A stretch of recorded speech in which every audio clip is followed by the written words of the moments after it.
Dikala nanti saya menjelaskan ada hal-hal yang berhubungan dengan emergensi atau adanya fire alarm, silakan untuk menghentikan semua aktivitas dari Bapak Ibu semua dan segera menuju ke assembly point dan mengakses jalur evakuasi yang terdekat dari lokasi Bapak Ibu semua. Oke, untuk objek training dari training pekerjaan panas ini, yang pertama akan saya jelaskan definisi dan jenis dari pekerjaan panas. Yang kedua akan saya jelaskan bahaya dan risiko pekerjaan panas, dan juga teori segitiga api akan saya singgung sedikit. Kontrol bahaya pekerjaan panas sesuai dengan prinsip hierarchy of control, dan penjelasan standar BAT Indonesia untuk pekerjaan panas. Oke, saya mulai dari topik pertama. Secara definisi, pekerjaan panas adalah pekerjaan yang melibatkan nyala api, pengelasan, atau operasi serupa yang dapat memicu kebakaran atau bahkan ledakan. Pekerjaan panas juga mencakup kegiatan lain yang menimbulkan sumber penyulutan api, contohnya pemotongan, ya, pematrian, penggerindaan, penggilingan, penyolderan, atau bahkan pemakuan panas. Selain itu, pekerjaan yang dapat menghasilkan percikan api di area atmosfer ledakan yang mungkin dapat terjadi. Secara lebih lanjut, pekerjaan panas itu bukan hanya pekerjaan yang muncul api, tetapi juga pekerjaan yang memunculkan hawa panas, yang nantinya bisa memicu munculnya kebakaran atau bahkan ledakan. Ditinjau dari bahaya dan risiko pekerjaan panas, dampak yang mungkin ditimbulkan dari pekerjaan panas, yang pertama bisa muncul cedera kontak yang bisa berupa luka bakar dari benda kerja atau alat yang panas, percikan api, atau bahkan material sisa dari pekerjaan panas itu. Kemudian pemotongan dari kontak dengan ujung yang tajam. Jadi dari benda yang sudah selesai kita potong dengan pekerjaan panas tadi memunculkan sisi yang tajam. Itu juga akan menimbulkan dampak cedera kontak tadi. Atau muncul arc eye atau iritasi mata yang sering disebabkan karena paparan sinar UV ultraviolet yang berlebih selama misal aktivitas pengelasan atau pemotongan material dengan cutting wheel barangkali. Yang lebih berbahaya lagi adalah inhalation of fume. Fume ini adalah asap dari pengelasan atau pemotongan gas yang meliputi gas berbahaya, bisa yang berasal dari NO, NO2 atau O3, yang mana paparannya berlebihan dapat menyebabkan iritasi pernafasan. Jadi uap panas yang muncul dari pekerjaan panas itu yang mengandung material logam, ya, uap dari material logam itu akan berbahaya untuk saluran pernafasan kita. Atau bahkan logam berbahaya dan oksidasi, contohnya dari logam zinc atau kadmium, paparan yang berlebihan dapat menyebabkan demam, asap logam, istilahnya seperti itu ya, atau bahkan asma, atau meningkatkan risiko penyakit paru-paru atau bahkan kanker. Setiap kasus memang berbeda, risiko tergantung dari teknik pengelasan atau teknik pekerjaannya, logam yang digunakan dalam pekerjaan itu, fluksnya, kontaminan permukaan, dan di mana lokasi pekerjaan itu berlangsung. Semua itu akan berdampak pada bagaimana kita memanage dari uap yang muncul karena pekerjaan panas kita. Oke, ini salah satu contoh ya, dokumentasi dampak yang bisa ditimbulkan dari pekerjaan panas, mulai dari akibat kontak fisik, atau luka bakar, atau iritasi mata, atau bahkan fume seperti ini. Oke, selanjutnya terkait teori segitiga api. Seperti yang kita tahu, api itu muncul karena beberapa bagian. Yang pertama dari oksigen yang berasal dari udara sekitar di tempat area kerja kita. Yang kedua bisa berasal dari fuel atau bahan yang mudah terbakar di area kerja kita di dalam konstruksi barangkali. Dan ditambah dengan heat atau hawa panas yang berasal dari percikan api atau logam cair barangkali, atau permukaan kerja yang panas, yang mana dari masing-masing bagian ini ketika bereaksi satu sama lain akan memunculkan api.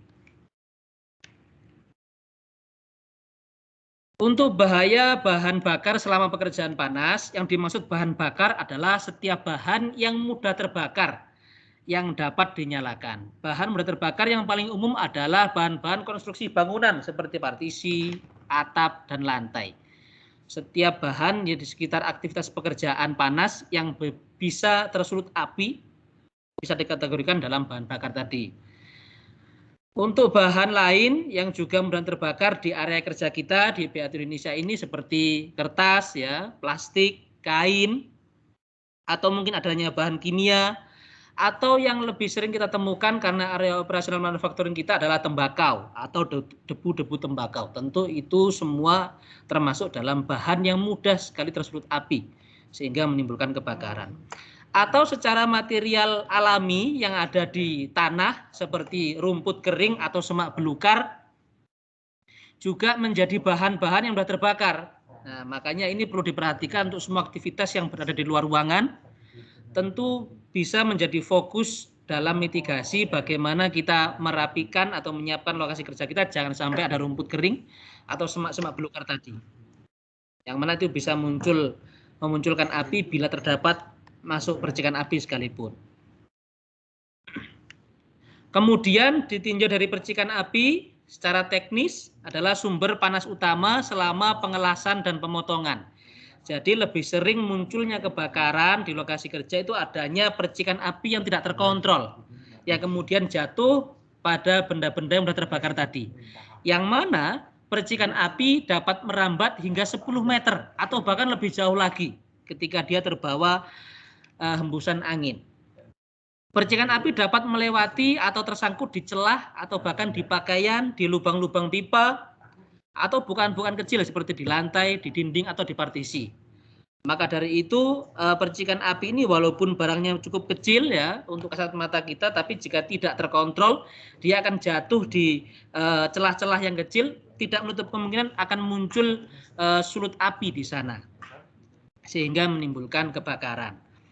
Atau bahkan logam cair dan permukaan serta bagian kerja yang panas juga dapat memberikan panas yang cukup sehingga bisa menyebabkan penyalaan dan panas yang menimbulkan kebakaran.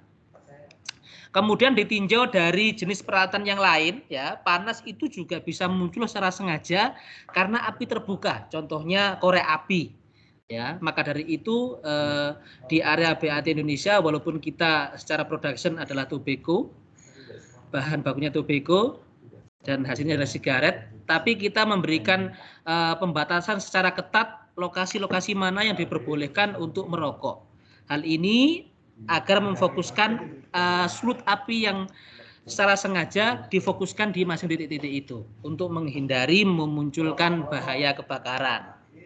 Atau penggunaan alat listrik yang portable, misalnya bor, mesin las, cutting wheel, ya, atau bahkan penggunaan generator portable di area pekerjaan kita, atau mungkin panel listrik portable juga. Jadi salah satu panas yang mungkin berasal dari peralatan listrik, peralatan dari pekerjaan kita yang kita gunakan dalam aktivitas kita. Oke, secara hierarchy of control, kontrol bahaya dari pekerjaan panas ya tetap sama. Secara analogi sederhana terbagi menjadi 3 prinsip. Yang pertama avoid, ya, menghindari. Menghindari ini jika kita lihat dari hierarchy of control termasuk dalam eliminasi dan substitusi. Kemudian prevent atau pencegahan, ya, termasuk di dalamnya adalah engineering control dan administrative control. Kemudian yang paling bawah adalah minimize. Minimize adalah memperkecil kemungkinan dampak yang bisa kita terima. Yang termasuk dalam minimize ini adalah PPE. Kalau kita lihat pertama dari segi avoid, pencegahan, ya. Maaf, avoid atau menghindari. Hindari pekerjaan panas sedapat mungkin. Jadi sebisa mungkin kita perlu identifikasi apakah pekerjaan itu bisa dilakukan tanpa pekerjaan panas sekalipun.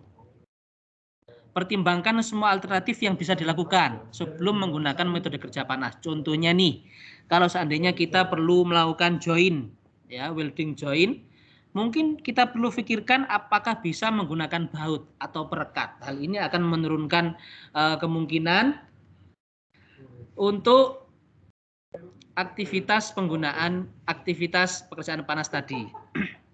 Yang kedua, pre-assemble item di luar lokasi atau di lokasi kerja panas yang ditentukan. Jadi ada beberapa lokasi yang memang dilarang untuk pekerjaan panas, maka dari itu pekerjaan panas harus di take out, dilakukan di area itu. Nah, itu termasuk dalam menghindari pekerjaan panas di beberapa lokasi yang kritikal. Atau bongkar dan pindahkan item ke lokasi kerja panas yang ditentukan. Jadi semua peralatan atau bahaya dari unit yang memang memunculkan api bisa kita centralize di lokasi-lokasi yang mendukung, baik dari pencegahan dari bahaya pekerjaan panas tadi. Ini secara standarisasi dari BAT Indonesia dalam prinsip menghindari tadi, yang pertama, tidak diizinkan pekerjaan panas di dalam area operation kami. Ya, tidak boleh dilakukan area pekerjaan panas di manufacturing atau warehousing. Semua pekerjaan panas harus dilakukan di luar area tersebut. Yang kedua, dilarang melakukan pekerjaan panas dekat dengan bahan konstruksi yang mudah terbakar. Contohnya dekat dengan dinding, langit-langit, atau atap yang mengandung insulasi mudah terbakar. Itu tidak boleh. Yang ketiga, dilarang melakukan pekerjaan panas dekat dengan pipa logam atau struktur atau benda-benda konduktor yang bisa mengantarkan panas yang lain yang bersentuhan dengan bahan yang mudah terbakar. Selanjutnya, dilarang melakukan pekerjaan panas walaupun outdoor di luar ruangan yang dekat dengan area atmosfer eksplosif seperti di dekat CNG station, ya. Kemudian dilarang melakukan pekerjaan panas dekat dengan area akumulasi debu yang mudah terbakar, contohnya di area central waste atau di area warehouse. Itu tidak boleh dilakukan ada pekerjaan panas di sana. Dilarang melakukan pekerjaan panas yang dekat dengan tangki-tangki, drum atau bejana atau pipa yang menampung cairan yang mudah terbakar. Contohnya di dekat dengan solar tank, di dekat dengan alcohol storage, atau mungkin berdekatan dengan flavor site. Itu tidak boleh ada pekerjaan panas di sana. Kemudian dari prinsip prevent atau pencegahan, persyaratan wajib pekerjaan panas di BAT Indonesia, yang pertama, batasi area kerja pekerjaan panas dengan penghalang atau rambu peringatan, bisa menggunakan safety line. Hal ini bertujuan agar pekerjaan kritikal tersentralize sehingga mitigasi atau pencegahan kita bisa terfokus di sana. Yang kedua, bahan bakar atau mudah terbakar sudah dijauhkan dari lokasi. Seperti ketentuan di slide sebelumnya tadi, harus dijauhkan lebih dari 10 meter karena percikan api itu bisa terbawa angin, bisa jatuh pada jarak 10 meter. Yang ketiga, mesti disiapkan APAR. Lokasi APAR, satu APAR dengan APAR yang lain adalah 15 meter. Kemudian basahi lantai kerja sebelum melakukan pekerjaan panas. Hal ini bertujuan untuk area kerja kita bisa lebih dingin terlebih dahulu, karena dengan permukaan yang panas akan lebih berisiko memunculkan sulutan api seperti dalam teori segitiga api tadi di depan. Kemudian sediakan fire blanket atau welding blanket. Untuk aktivitas yang menggunakan oksigen dan asetilen wajib dipasang flashback arrestor yang dekat dengan regulator pada bagian tabung dan dipasang juga pada pangkal torchnya atau pangkal gun dari oksiasetilen ini. Pastikan peralatan kerja pendukung seperti mesin las, mesin gerinda, tabung gas ya, berfungsi dengan baik dan dalam kondisi baik. Kemudian amankan silinder atau tabung gas oksigen atau asetilen atau mungkin argon dan lain-lain barangkali agar tidak terjatuh ya.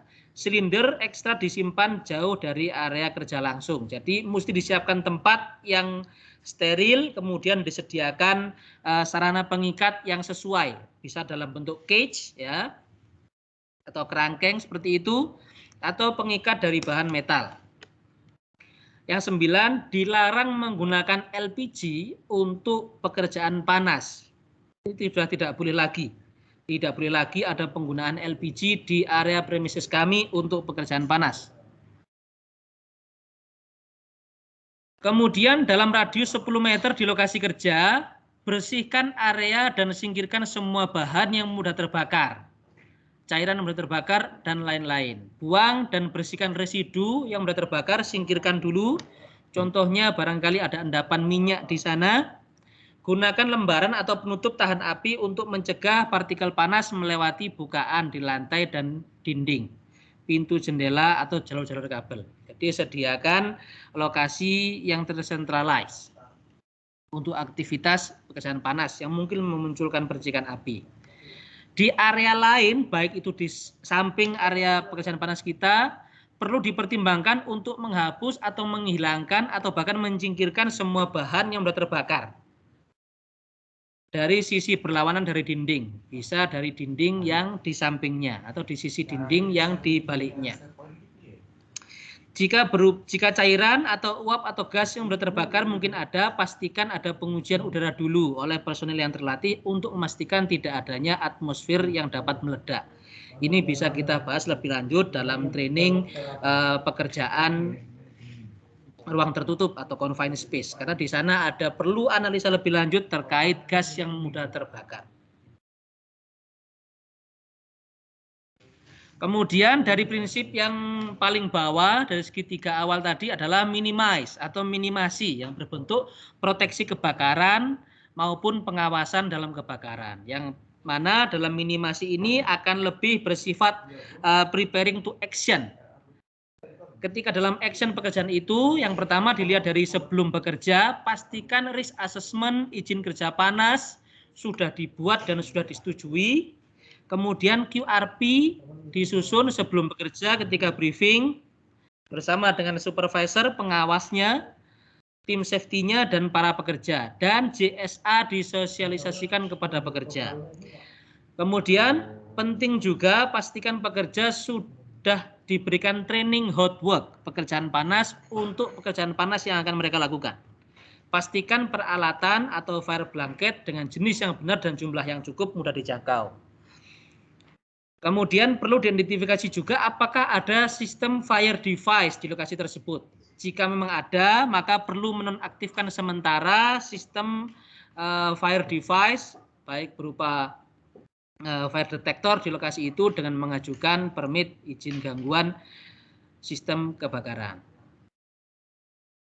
Kemudian bila perlu sistem alarm kebakaran yang secara manual mudah diakses di lokasi kerja kita agar sebagai mitigasi ketika ada hal-hal yang berhubungan dengan emergensi kebakaran. Kemudian selama pekerjaan panas itu berlangsung, pertahankan pengawasan kebakaran di area kerja kita. Tunjuk fire watcher, orang yang ditunjuk khusus untuk mengamati aktivitas pekerjaan panas itu untuk meminimalisasi percikan api yang tidak terkontrol yang mungkin bisa jatuh pada benda-benda yang mudah terbakar. Di akhir setelah pekerjaan selesai, pastikan fire watch maintain. Pastikan inspeksi area kerja panas dilakukan setelah 2 jam pekerjaan. Memastikan, tujuannya adalah memastikan tidak ada bara api atau material sisa yang lain yang bisa tersulut api dan memunculkan api ketika berkontak dengan oksigen. Kemudian mengembalikan lagi sistem fire device yang di awal tadi dimatikan secara sementara. Oke, itu 3 poin terkait minimasi. Kalau dilihat dari segi APD, ya, APD diperlukan untuk melindungi pekerja selama pekerjaan panas. Untuk semua jenis pekerjaan panas, pelindung mata untuk melindungi mata dari percikan menjadi wajib. Ya. 2, sarung tangan untuk melindungi tangan dari permukaan panas atau ujung panas. Untuk pekerjaan panas, maka sarung tangannya menggunakan sarung tangan berbahan kulit. Untuk pengelasan dan pemotongan metal dengan gas oksiasetilen, perlu pakaian pelindung untuk menutupi seluruh tubuh, termasuk lengan, kaki, tangan, dan bagian tubuh kita. Yang bisa berupa menggunakan apron seperti ini. Kemudian helm las, ya, atau cap las yang biasa kita sering sebut untuk melindungi mata dan area wajah kita dari sinar UV atau dari percikan api las atau bahkan cipratan yang mungkin muncul dari aktivitas itu. Perlindungan pernapasan untuk melindungi dari kontaminan udara. bisa gas iritan, oksida logam berbahaya, ya, bisa menggunakan masker.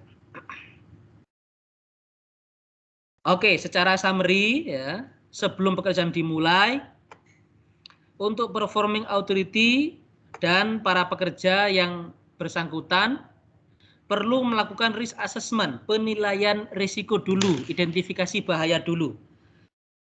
Apakah bahaya-bahaya apa saja yang mungkin muncul dari tugas yang akan kita lakukan. Dari situ kita akan menentukan langkah mitigasinya atau langkah pencegahannya. Kemudian dari tim yang bertugas dalam menyusun permit, izin kerja, mulai dari supervisor, kemudian dari tim yang bertugas memverifikasi, mulai dari project officer, EHS champion, dan manajer setempat atau yang mewakili, meninjau ruang lingkup pekerjaan dan analisa prediksi risiko. JSA menjadi penting untuk cara kerja yang aman berdasarkan ruang lingkup pekerjaan dan prediksi risiko atau risk assessment sebelumnya. Kemudian juga perlu dicek peralatan apa yang akan digunakan. Kemudian kapan dan di mana pekerjaan itu akan dilakukan. Siapa saja yang terlibat, kemudian tanggung jawab dari masing-masing pekerja apa saja. Kemudian siapa yang akan terpengaruh oleh pekerjaan tersebut. Maksudnya adalah siapa dari tim yang bertugas yang lebih sering terkena dampak dari bahaya itu. Kemudian dari performing authority untuk menerapkan tindakan pra-permit, penerapan peralatan kerja panas yang benar. Mulai dari pencegahan bahaya dan APD-nya mesti dicek terlebih dahulu, membatasi area kerja dan pembatas dan rambu peringatan tadi untuk mensentralisasi kegiatan yang kritikal. Kemudian memeriksa APD, peralatan keselamatan yang lain atau bahkan instrumen dan peralatan kerjanya mesti dicek terlebih dahulu sebelum bekerja, dipastikan dalam kondisi baik. Kemudian pekerja memiliki otorasi penuh, maksudnya sudah diberikan training yang sesuai, hot work training untuk semua pekerja yang terlibat. Setelah itu, tim yang mengajukan permit bersama dengan project officer dan EHS champion memverifikasi tindakan pra-permit prakerja sesuai dengan kriteria keamanan sebagaimana tercantum dalam izin kerja. Kemudian baru diputuskan apakah pekerjaan dapat dimulai atau belum. Setelah itu dari masing-masing tim yang memverifikasi akan mendapatkan performing authority permit. Bisa mendapatkan notifikasi dari permit itu atau kopian dari permit itu sebagai arsip secara legal pekerjaan panas itu berlangsung di tempat tersebut. Selama pekerjaan ya, tim yang melakukan verifikasi pekerjaan di awal tadi bersama dengan para pekerja wajib melakukan pekerjaan panas dengan aman, dengan pemantauan yang tepat mulai dari sebelum pekerjaan, di tengah-tengah pekerjaan dan nanti di akhir. Ya. Kemudian semua temuan mesti dicatat ya, bila ada finding, inspeksi di awal, tengah dan di akhir pekerjaan. Kemudian dipastikan semua kru yang bertugas, semua pekerja yang tugas di area tersebut harus bisa menciptakan area kerja yang aman. Mulai dari singkirkan alat kerja yang panas, yang memang berisiko berkontak dengan pekerja lain, disingkirkan terlebih dahulu, bahan-bahan yang mudah terbakar diamankan dari lokasi kita, disterilkan dari lokasi kita. Setelah selesai pekerjaan, ya, permit issuer, supervisor yang mengajukan izin kerja bertanggung jawab untuk mengajukan closing permit. Konfirmasi bahwa semua pekerjaan yang diperlukan telah selesai.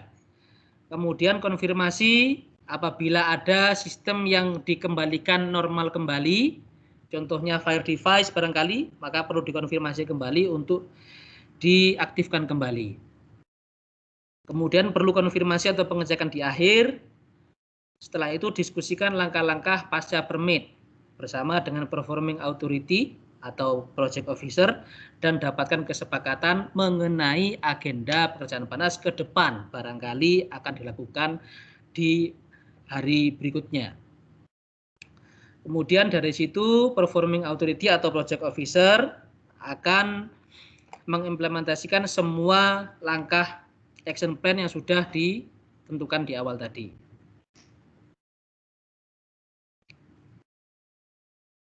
Oke, ini contoh pelaksanaan pekerjaan panas yang tidak sesuai dengan persyaratan aman di BAT Indonesia.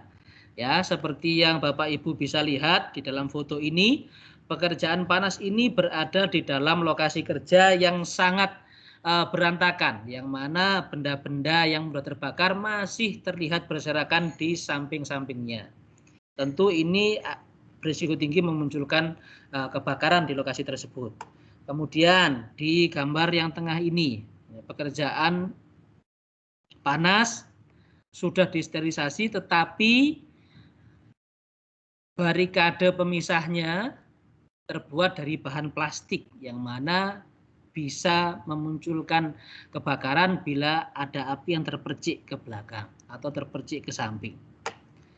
Kemudian yang bagian kanan ini adalah pekerjaan panas yang mana hanya menggunakan kacamata saja, sehingga percikan api bisa mengenai bagian yang tidak tertutup kacamata, dahi, pipi, mulut, hidung ya. Ini tidak tepat dari penggunaan APD-nya yang kurang sesuai. Kalau dilihat dari peralatan kerjanya, nah, kita lihat di sini ada oksigen dan asetilen ditempatkan dalam area yang tidak aman. Dia tidak steril, tidak ada piranti pengikat atau device pengikat seperti cage atau bracket yang mengamankan tabung tersebut untuk tetap tegak. Kemudian di foto ini juga sama, lokasi bekerjanya berada dalam area yang penuh dengan combustible atau benda yang sudah terbakar. Ada kayu di sini, papan-papan kayu. Untuk bagian foto sebelah kanan ini, contoh ketidaksesuaian ditinjau dari role and responsibility atau tugas pekerjaan. Kita lihat di sini ada pekerja pakai helm merah, ya sudah pasti ini tim safety, tapi menggunakan peralatan pekerjaan panas. Tidak seharusnya, tidak dibenarkan tim safety melakukan pekerjaan panas seperti ini.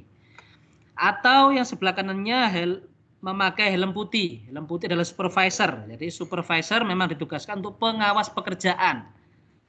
Yang handle pekerjaan adalah semua tim yang memakai helm orange di BAT Indonesia. Jadi tidak dibenarkan supervisor melakukan pekerjaan panas. Jadi istilahnya supervisor pengawas saja bekerja lah, siapa yang dia yang mengawasi di siapa jadinya. Gitu ya. Ketidaksesuaian dengan peraturan persyaratan aman pekerjaan panas seperti yang dijelaskan di dalam materi training ini dapat dikenakan sanksi atau penalti sesuai dengan peraturan yang berlaku. Oke, itu saja materi dari saya untuk training pekerjaan panas ini. Selanjutnya